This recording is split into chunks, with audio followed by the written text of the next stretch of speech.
दोस्तों आ रहा है खेसारी लाल यादव का बहुत ही बड़ा लेवल का गाना, वो भी भोजपुरी में नहीं बॉलीवुड में। आप लोग यह वीडियो भी देख सकते हैं, दिल्ली की वीडियो है। दिल्ली में खेसारी लाल यादव की शूटिंग की तस्वीरें वायरल हो रही हैं। बहुत ही बड़े लेवल का गाना आ रहा है खेसारी लाल यादव का और यह गाना सारेगामा हम से रिलीज किया जाएगा।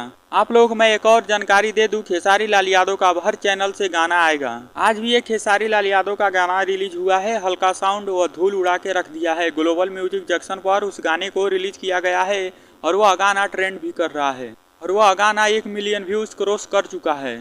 वह गाना काफी गर्दा मचा के रख दिया है। अब खेसारी लाल यादव के जो भी गाने आएंगे ऐसे ही गाना धूल उड़ाते रहेंगे तो हल्का मचाते रहेंगे। अब खेसारी लाल यादव के जितने भी गाने आएंगे काफी बड़े लेवल के गाने आएंगे। तो बस आप लोग तैयार रहिए ऐसे ही बड़े लेवल का गाना सुनने के लिए। ऐसे ही सपोर्ट करते रहिए, शेयर सब्सक्राइब करते रहिए। और जो लोग हल्का साउंड वाला गाना सुने हैं तो कमेंट बॉक्स में जरूर बताएं कि वह गाना आप लोगों को कैसा लगा। और आप लोग हमारे चैनल पर नए हैं तो इस चैनल को सब्सक्राइब जरूर करें और इस वीडियो को लाइक करना ना भूलें।